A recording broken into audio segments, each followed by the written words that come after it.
আজকে রান্না করছি ইলিশ মাছের তেল ঝাল। আর এখানে কড়াইতে সরিষার তেল গরম করে নেব।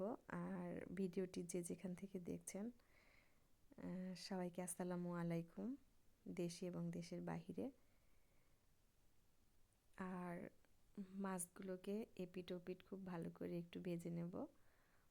খুব বেশি কড়া ভাজি দিব না।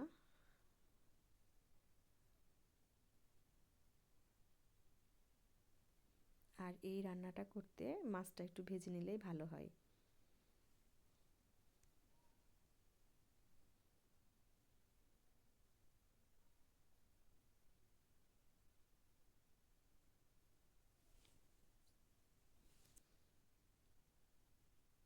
আমি মাছগুলো ভেজে নেওয়ার পরে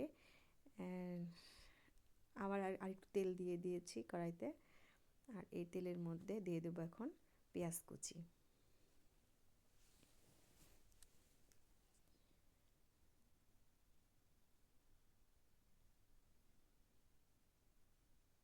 পেঁয়াজটা খুব বেশি বাদামি করব না, হালকা একটু ব্রাউন কালার।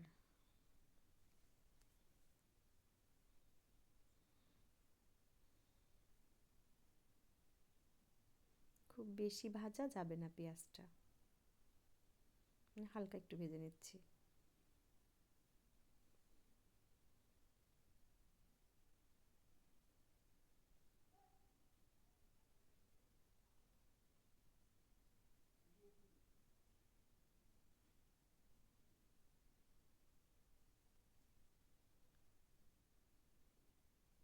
এই পর্যায়ে অ্যাড করছি জিরা বাটা। আর এখানে আমি অল্প পরিমাণে সরিষা বাটা দিয়েছি। দিয়ে দিচ্ছি অল্প পরিমাণ পানি, যাতে করে মশলাটা খুব ভালো করে কষানো যায়, পুড়ে না যায় বা লেগে না যায়। আর দিয়ে দিচ্ছি কয়েকটা কাঁচামরিচ।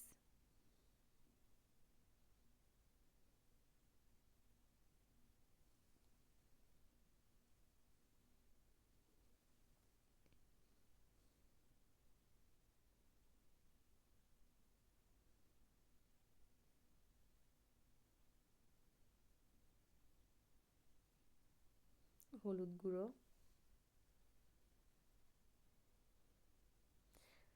ঝালের গুঁড়ো,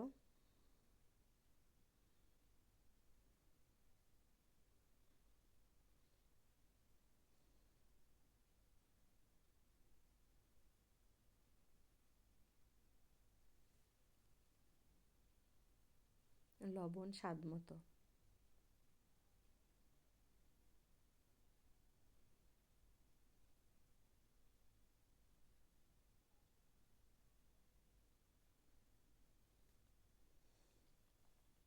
মশলাটা খুব ভালো করে কষিয়ে নিতে হবে।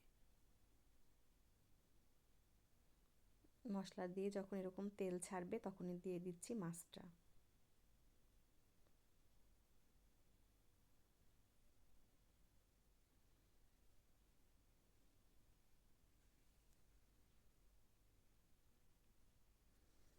ইলিশ মাছের এরকম তেল ঝাল রান্না করে খেয়ে দেখবেন। দিয়ে দেওয়া হচ্ছে মাছের তেল।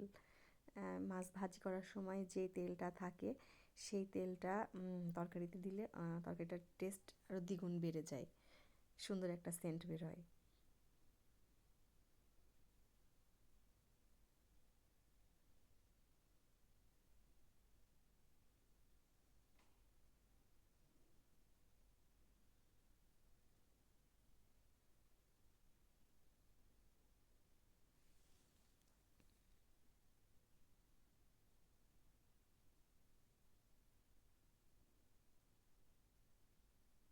হালকা একটু মশলার সঙ্গে মাছটাকে নেড়ে চেড়ে কষিয়ে নেওয়া হচ্ছে।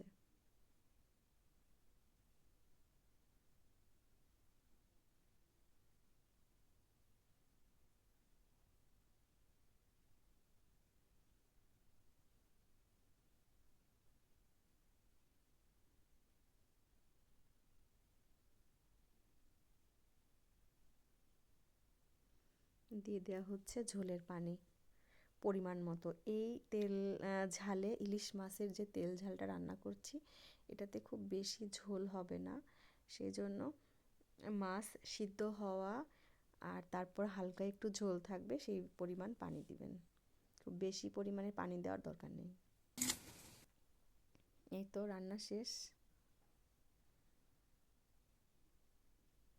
তেল তেলা একটা ঝাল ঝাল একটা ঝোল, ইলিশ মাছের তেল ঝাল একদম।